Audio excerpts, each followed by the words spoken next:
Muito boa noite, meus irmãos amados, minhas irmãs em Cristo. Uma boa noite toda especial para os irmãos de Recife, para os irmãos de Natal e para os amados irmãos de Fortaleza. É sempre um prazer muito grande desfrutar desse privilégio que Deus nos concede, que tudo acontece com a permissão dele, e ele tem permitido que nós tenhamos sempre esse contato, ouvindo a voz de Deus, ouvindo a palavra de Deus, aprendendo de Deus, porque quanto mais nós aprendemos de Deus, melhor nós servimos a Deus. Nessa noite de domingo, o tema da mensagem que eu trago para a igreja é um projeto grandioso. Você vai entender por que é um projeto grandioso. E o texto que serve de suporte para esse tema está em Hebreus capítulo 11, versículo 7. Marque aí na tua Bíblia, Hebreus capítulo 11, versículo 7.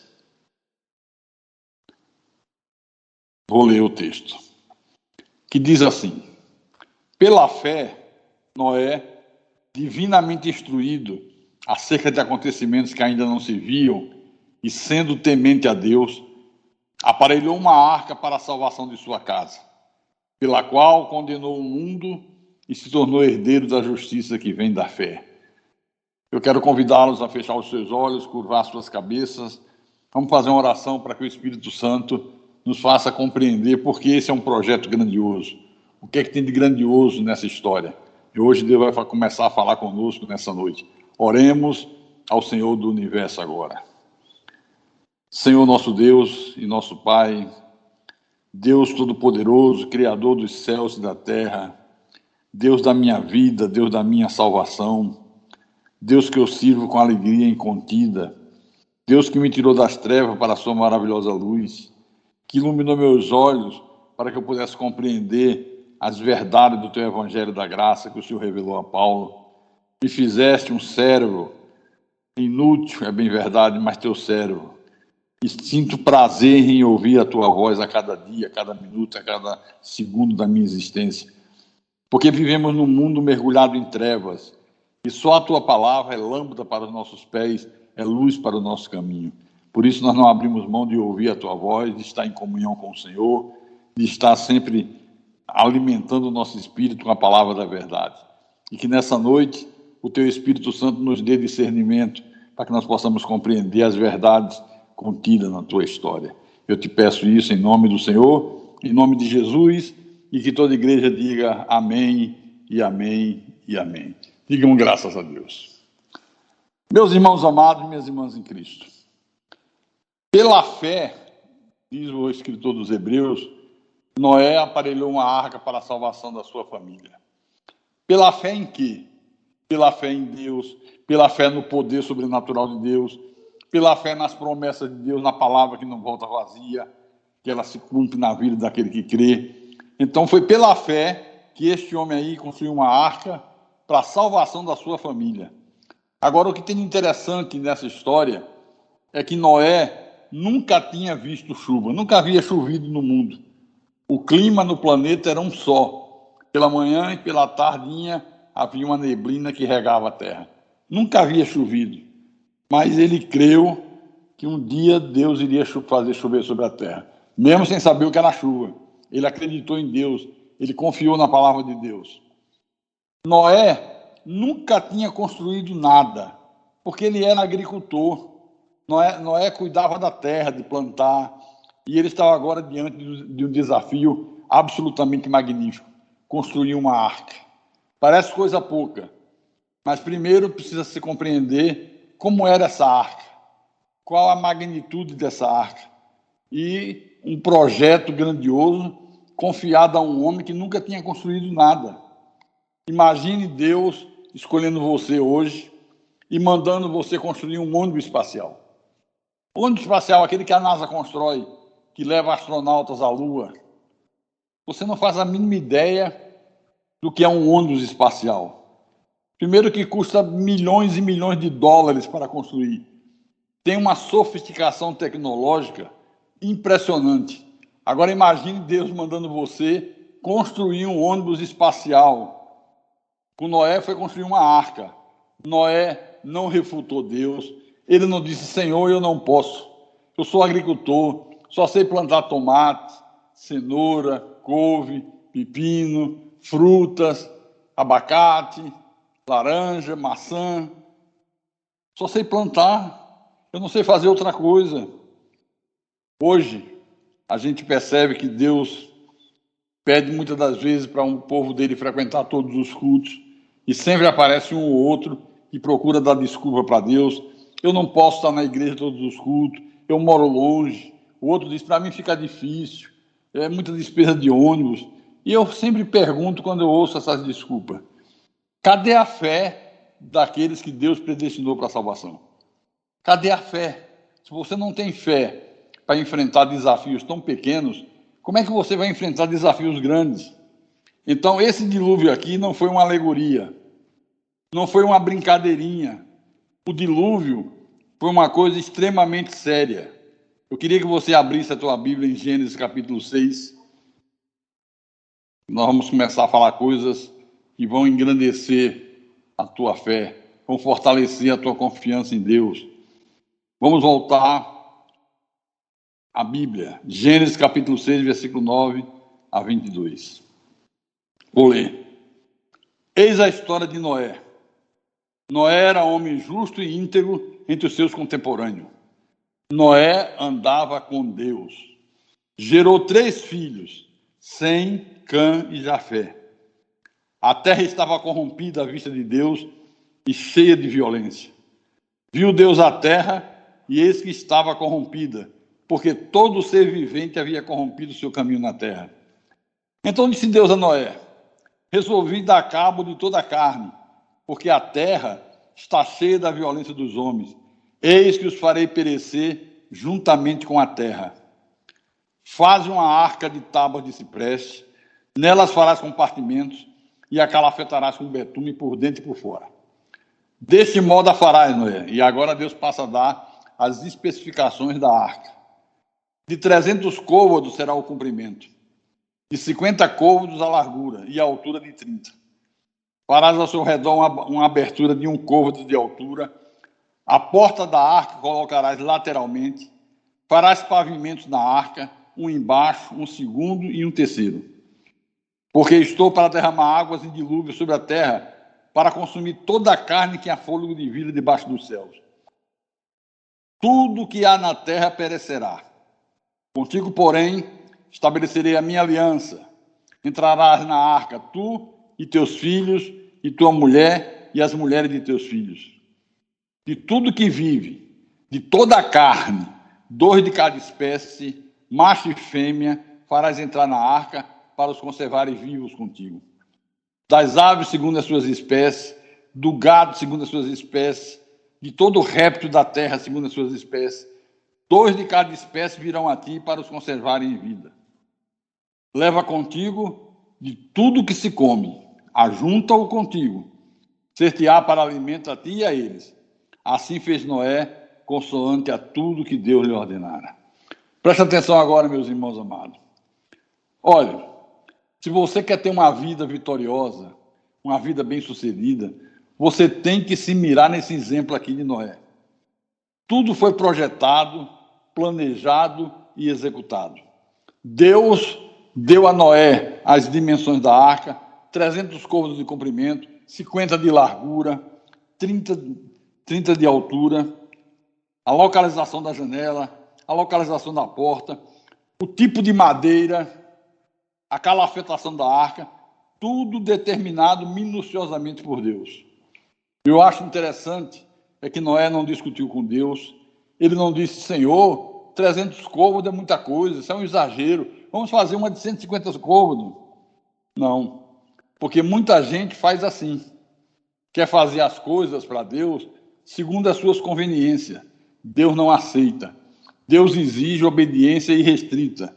Mas muita gente tem a mania de querer discutir com Deus, achar que Deus está por fora, que ela está por dentro. O curioso aqui é que Deus disse que os animais viriam a ele para entrar na arca. Olha que coisa curiosa.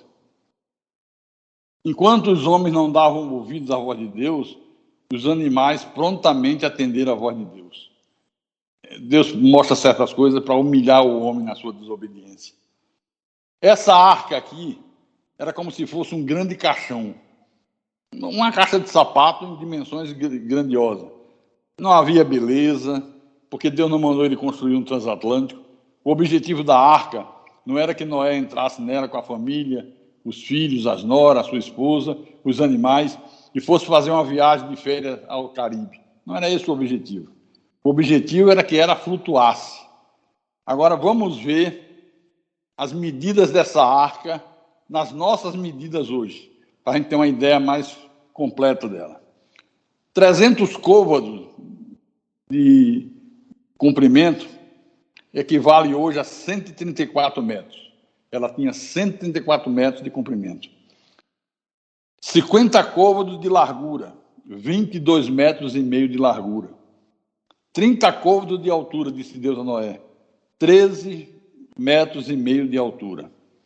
Olha, meus irmãos, Igreja Santa do Senhor, a altura dessa arca era semelhante a um prédio de 5 a 6 andares, com apartamentos, cada um de 200 metros quadrados. Uma coisa grandiosa, muito grande, um projeto grandioso. A arca tinha um volume é o espaço que ela tinha para carregar coisas, de aproximadamente 40.500 metros cúbicos. 40.500 metros cúbicos. O peso dessa arca aqui era de 14 mil quilos. E ela podia transportar de carga 20 mil toneladas. Então, quando nós falamos da Arca de Noé, nós estamos falando de uma coisa grandiosa, que muitas das vezes as pessoas leem a Bíblia, escutam uma pregação, mas não têm noção da grandeza do que foi isso, do desafio que foi para Noé fazer isso. Para ficar mais fácil ainda o nosso entendimento, a arca era 1,5 vezes o tamanho do Maracanã. 1,5 vezes o tamanho do Maracanã. Isso é para você ter uma ideia da grandeza.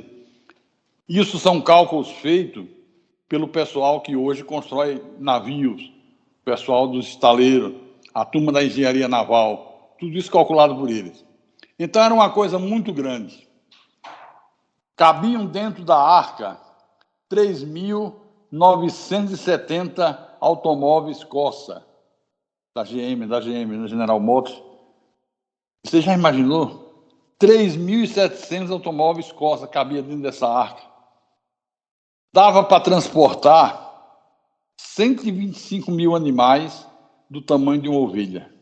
125 mil animais do tamanho de uma ovelha. Agora, eu quero que você saiba que hoje no mundo existe 18 mil espécies de animais terrestres. Aí se calculou o seguinte: se fosse trazer 2 animais de cada espécie e 7 de outras espécies, o total daria cerca de 50 mil animais. 150 mil animais. Então é muito fácil a gente perceber aqui pelo texto que havia espaço suficiente para transportar comida. Porque se fosse hoje, daria em torno de 50 mil animais. Ela tinha capacidade para carregar 128 mil animais tipo ovelha, tamanho da ovelha. Agora, é importante que você saiba, só um pouquinho que eu sem querer bati a mão aqui no meu suporte.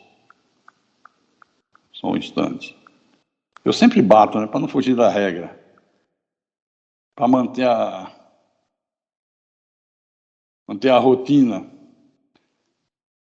Então, era uma coisa gigantesca. Por isso que eu coloquei o tema da mensagem, um projeto grandioso. E se você prestar atenção nos detalhes dessa narrativa, você vai ver que era grandioso mesmo. Agora veja, Noé teve que aprender a construir uma arca que ele nunca tinha construído, ninguém nunca tinha construído, ele nunca tinha visto em lugar nenhum. Mas não apenas construir, mas construir bem construído. Quando Deus nos chama para fazer alguma coisa, Ele quer que nós o façamos bem feito. Quando Deus te chama para realizar qualquer coisa, Deus espera que você faça da melhor maneira possível, faça bem feito. Porque hoje, você dá uma tarefa para uma pessoa fazer, chega dias depois você cobra e ela diz: ainda não tive tempo, pastor. E vai ter tempo quando? Na volta de Jesus? E o pior é que quando faz mal feito. Pode acreditar que tem gente assim. Você dá uma missão para ela, chega uma semana depois você cobra. Não tive tempo ainda, pastor. E quando faz mal feito. Agora imagine você, se esse homem aqui, Noé, tivesse usado um produto de péssima qualidade, de baixa qualidade. E quando a arca começasse a flutuar, eles percebessem que estava entrando água. A barca afundaria, ia para o fundo do mar. Mas Noé fez tudo conforme as especificações de Deus. Não alterou uma vírgula. Uma vírgula Noé não alterou. E é essa mensagem que o Espírito Santo está passando para você nessa noite. Vamos abrir a Bíblia um pouquinho em Jeremias, capítulo 48, versículo 10. Só en passant, para você não esquecer. Jeremias, capítulo 48, versículo 10. Vamos marcando na Bíblia, para você depois reler em casa. Posso ler? Diz assim: maldito aquele que fizer a obra do Senhor relaxadamente. Só quero ler esse texto, só essa parte. Maldito aquele que fizer a obra do Senhor relaxadamente. Noé fez tudo com excelência. Seguiu à risca toda a prescrição de Deus. Esse homem levou 110 anos construindo essa arca, sem ter a mínima noção do que iria acontecer. Eu pergunto, você tem feito as coisas para Deus com excelência? Você tem sido um diácono que faz as coisas para Deus com excelência, um ministro, um pastor, uma professora da escolinha? Como é que nós temos feito as nossas missões para Deus? Fazemos da melhor maneira possível, fazemos com excelência, não medimos esforço, não medimos sacrifício. Como é que nós temos feito? Agora, só a título de curiosidade, essa arca foi construída 3.000 anos antes de Cristo. Quando Pedro Álvares Cabral descobriu o Brasil, a caravela de Cabral, naquela época, tinha 30 metros de comprimento. Olha que comparação. A arca tinha 134 metros de comprimento. A caravela de Pedro Álvares Cabral tinha apenas 30. Quer dizer que essa caravela de Cabral servia para ser um bote salva-vida da arca. Só para você ter uma ideia da grandeza que foi a construção da arca. E nunca esquecendo que Deus pediu isso a um homem que não conhecia nada de chuva, nunca tinha visto porções de água, nunca tinha visto arca em lugar nenhum, mas ele aceitou o desafio, pela fé. O primeiro navio a ser construído no mundo, maior do que essa arca aqui, tinha 234 metros de comprimento. Era maior do que a arca. Você sabe quanto tempo faz isso?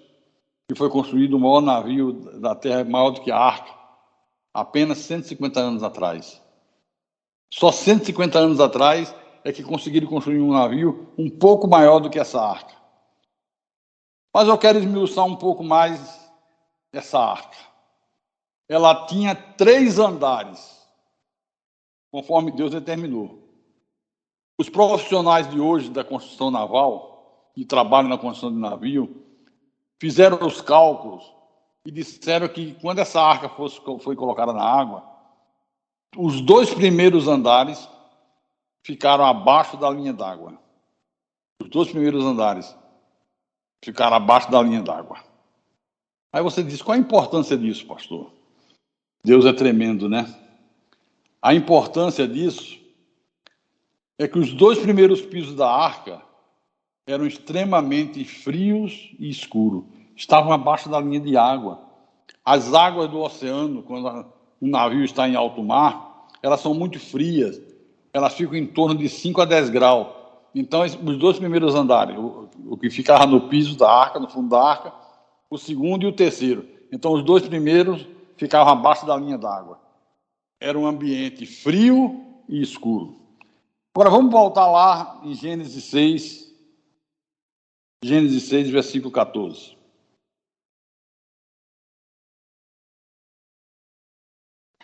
Então Deus falou com Noé: faze uma arca de tábuas de cipreste. Nela farás compartimento e a calafetarás com betume por dentro e por fora. Por que Deus, até o tipo da madeira, determinou a Noé? Por que tábuas de cipreste? Porque era uma madeira, é extremamente resistente à água.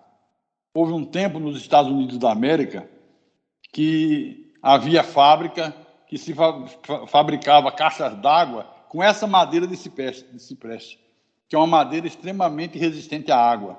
Agora imagine se Noé tivesse feito com aglomerado. Jogava a arca na água, navegava 2 horas, o aglomerado desmanchava, morria todo mundo afogado. Outra coisa é o nível de balanço das águas. Os engenheiros da construção naval hoje, moderno, calcularam e provaram cientificamente, fisicamente, que era impossível essa arca aqui afundar. Ela podia virar de cabeça para baixo, voltar para sua posição normal, tudo feito segundo as determinações de Deus. Ela foi projetada para ter essa estabilidade, tudo projetado pelo nosso grande Deus. Esse Deus é maravilhoso. Deus determinou as medidas dessa arca de tal maneira que houvesse um espaço muito grande onde pudesse manter todos os animais dentro da arca. Interessante. Isso foi calculado para durar 1 ano, que foi o tempo que o dilúvio durou. Tudo calculado por Deus. Agora vamos imaginar se esse homem aqui, Noé, tivesse desobedecido a Deus e diminuísse as medidas da arca, como muitos fazem hoje. Mas é bom lembrar que Deus não abre mão da obediência irrestrita. Quando Deus pediu a Abraão para largar a sua terra, Deus disse, vai para uma terra que eu te mostrarei. Tinha que ser uma terra que Deus mostrasse para ele, era Deus que escolhia a terra. Quando Deus pediu a Abraão o sacrifício do seu filho Isaque, Deus determinou onde seria esse sacrifício. Lá na terra de Moriá, sobre um dos montes que eu te mostrarei. Deus dá os detalhes e não abre mão que a gente fuja das determinações dele. Se Noé diminuísse as medidas da arca, se ele tivesse usado uma madeira vagabunda, que em contato com a água só resistisse 2 meses, teria sido uma tragédia. É isso que acontece, meus irmãos, em muitas vidas, porque altera as determinações de Deus. Você vê acontecer tragédias em muitas famílias, em muitos casamentos, em muitos filhos, em muitas vidas por aí afora, porque são pessoas que teimam em transgredir as regras determinadas por Deus. Teimam em transgredir os mandamentos de Deus. Olha, eu vou avisar para você como pastor da tua alma. Nunca faça nada para Deus de qualquer maneira. Nunca. Nunca. Nunca faça nada para Deus sem que seja com excelência. Noé levou 110 anos construindo a arca, mas ele fez tudo com excelência. 110 anos. Agora imagine esse homem construindo uma arca com seus filhos, deve ter contratado mais gente para ajudá-lo, mais profissionais. E as pessoas perguntando, Noé, o que é isso? Ele disse, é uma arca. O que é a arca? Ele disse, não sei, Deus mandou construir. Imagine como as pessoas deviam zombar de Noé. Esse velhinho está ficando louco, ele está caduco, está com Alzheimer, está demente. Ele disse que Deus mandou ele construir uma arca. E zombava de Noé, ridicularizava Noé, mas ele levou 110 anos firme, não desanimou, não desistiu, não alterou as regras estabelecidas por Deus, gastou muito dinheiro, trabalhou duro, todos os dias. O Noé não tinha preguiça, era todos os dias, não tinha sábado, não tinha domingo. E já que eu falei em preguiça, só para você marcar na tua Bíblia, Provérbios capítulo 19, versículo 24. O Noé não tinha preguiça. Noé não era daquele que dizia, hoje eu não vou trabalhar na arca não, porque eu estou cansado. Hoje eu não vou ao culto porque está chovendo. Eu não vou ao culto porque está muito calor. Eu não vou à igreja porque estou com um pouquinho de dor de cabeça. Para Noé não tinha isso. Se dava dor de cabeça, pegava dipirona, Novalgina, 60 gotas, 70 gotas, em 3 minutos passa a dor de cabeça. Então, Provérbios 19, 24 diz, o preguiçoso mete a mão no prato e não quer ter o trabalho de a levar à boca. É muita preguiça, né? Mete a mão no prato e não quer ter o trabalho de levar à boca, quer que alguém leve. Preguiçoso, ele quer servir a Deus, mas não quer frequentar os cultos da igreja, não quer ler a Bíblia diariamente. Às vezes é uma pessoa que tem talento para cantar, não quer cantar, tem talento para tocar um instrumento, não quer participar do grupo de louvor, ele só quer ter o nome de servo. Mas como é que pode ter o nome de servo se não serve nada? Se é inútil? Então acorda, igreja, acorda, meus irmãos. Ou então é aquela pessoa que faz, mas faz mal feito. E quando você reclama, exorta que ela fez mal feito para ela fazer melhor, ela diz, é o que eu tinha capacidade, o importante é que eu fiz para a glória de Deus. Meu irmão, eu não gosto quando eu ouço pessoas dizer isso. Uma vez, uma senhora que frequentava a nossa igreja, não frequenta mais, nós estávamos preparando, era uma festa, não me lembro de quê, e ela se ofereceu para fazer... Nós tínhamos aí no altar umas plantas naturais, umas jardineiras, e precisava fazer de vez em quando a poda das plantas. E essa senhora se ofereceu para fazer. A senhora sabe fazer? Sei, pastor, pode deixar que é comigo mesmo. Estragou todas as plantas do altar. Aí ela foi falar comigo, Gabriel, mas minha senhora, minha irmã, para que a irmã disse que sabia fazer? Eu confiei na irmã, a irmã disse que se garantia, que sabia. A irmã estragou todas as plantas que nós colocávamos como decoração no altar. Quer dizer, fez mal feito. Aí a pessoa diz, eu fiz mal feito, mas não fiz para a glória de Deus. Que lê do engano. Deus só é glorificado quando nós fazemos bem feito. Deus só é glorificado naquilo que nós fazemos quando nós fazemos com excelência. Senão Deus não é glorificado. Noé fez tudo com perfeição.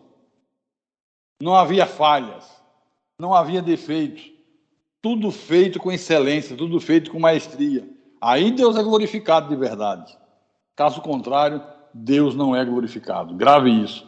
Deus só é glorificado quando aquilo que eu faço para Deus, eu faço com excelência. Eu faço da melhor maneira possível. Caso contrário, Deus não é glorificado. Há poucos anos atrás, eu não lembro que ano foi, me lembro do fato, o Brasil comemorou 500 anos do descobrimento por Pedro Álvares Cabral. Aí o governo brasileiro, naquela data, programou uma festa, mandou construir uma caravela, convidou corais, orquestra, autoridades, embaixadores, presidentes de outras nações, parece que o presidente de Portugal parece que esteve presente. E no dia da festa, todo mundo reunido, as autoridades convidadas, e aí acontece o maior vexame. Quando colocaram a caravela construída nas águas e os homens começaram a remar, começou a entrar água e a caravela tombou. Que vexame. A caravela mal construída afundou, meu irmão, diante das câmeras de televisão do mundo inteiro. Por isso que eu tenho a convicção de que Noé contratou gente para ajudar na construção da arca. Os entendidos de hoje que trabalham na construção de navios, os engenheiros navais, eles dizem que se fosse só Noé e os 3 filhos, ia levar em cerca de 400 a 450 anos. Por isso a gente deduz que foi em 110 anos, porque Noé contratou pessoas, pagou, teve despesa, abriu mão de muita coisa que ele possuía, bancou tudo com seu dinheiro. Então você vê que o projeto que Deus confiou a Noé exigia de Noé toda a sua atenção, todo o seu sacrifício, toda a capacidade mental e psicológica.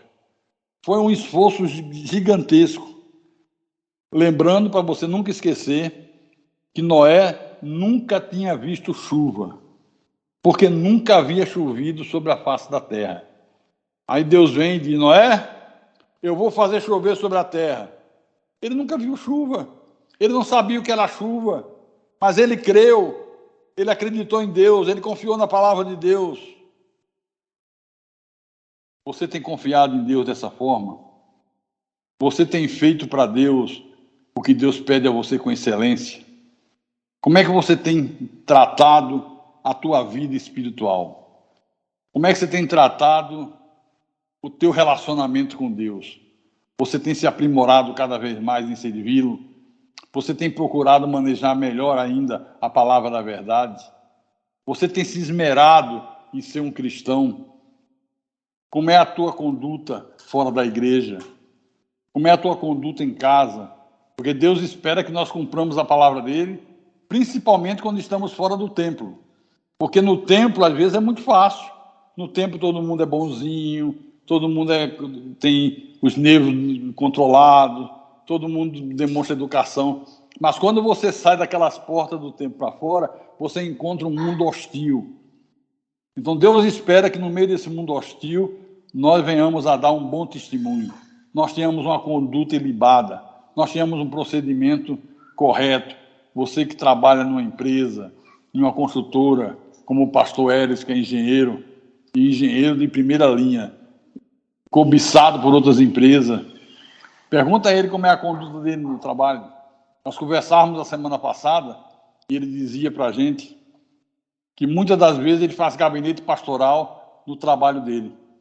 Chega um funcionário da construção civil, construindo um prédio, vem um empregado e diz: doutor Eres, o senhor teria um minutinho para mim? Claro, pode ser particular, eles podem, leva para uma sala e faz um trabalho de atendimento pastoral na própria empresa, que a pessoa estava aflita, a pessoa estava precisando de um apoio, a pessoa estava precisando de uma direção, de uma orientação. Como é que você tem sido? Como é que você tem tratado a tua vida espiritual?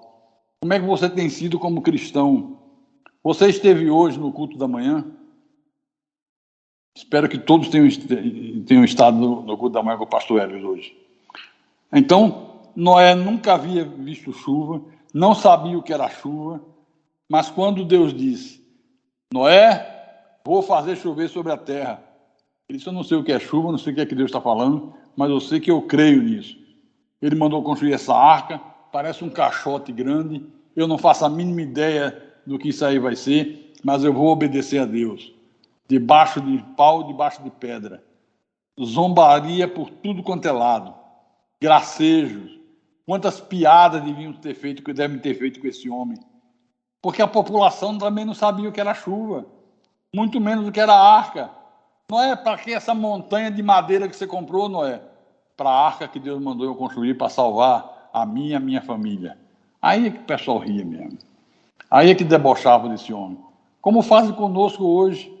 Quando você fala que vai para a igreja, os teus vizinhos incrédulos zombam. Mas você vai domingo para a igreja, aí vê você chegar meio-dia e meia, ó, chegou da igreja. Daqui a pouco vê você 5 horas da tarde saindo para o culto da noite, o teu vizinho diz: mas não é possível. Como é que pode? Só pensa em igreja, mas ele passa o dia tomando cachaça, tomando cerveja, tomando rum com Coca-Cola, mas ele acha um absurdo você se deslocar da sua casa para ir a um templo. A mesma gozação faziam com Noé. Como zombam da gente quando nós falamos de predestinação. Quando falamos da soberania de Deus, que Deus está no controle de todas as coisas, que não cai um fio de cabelo nosso sem que seja com a permissão divina. Zombam, riem, fazem chacota, nos chamam de herege e vai por aí afora. Então, essa palavra é para você se mirar como exemplo. Sempre que você for fazer alguma coisa para Deus, se mire no exemplo de Noé. Lembre-se de Noé. Noé fez com maestria. Noé fez com excelência. Noé não discutiu com Deus. Noé não disse: eu não posso. Senhor, lamento muito, mas eu não entendo nada disso. Não sei nem o que é arca. Não tenho habilidade para lidar com madeira. Minha habilidade é arar o solo, plantar semente, colher o fruto. Para construir arca, você tem que procurar alguém que saiba, como muita gente faz hoje. É mais fácil dizer eu não sei do que fazer. Só que a Deus ninguém engana. É isso que nós temos que prestar atenção.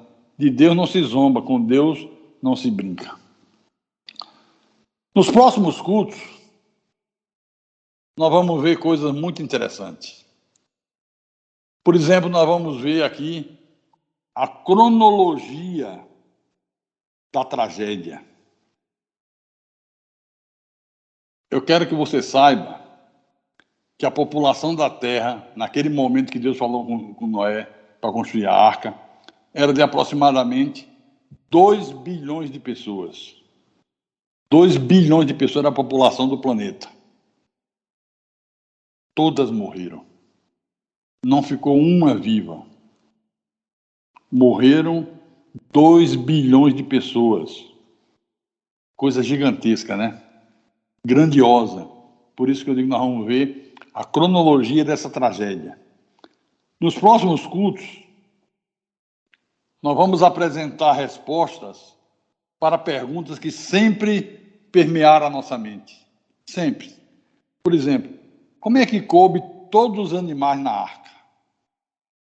Como é que Noé fez para reunir todos esses animais que Deus mandou colocar na arca?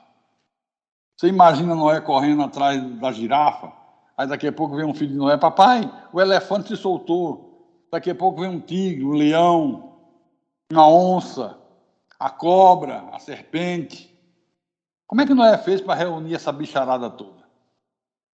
Deu muito trabalho, mas como é que foi feito? Precisamos de resposta para isso.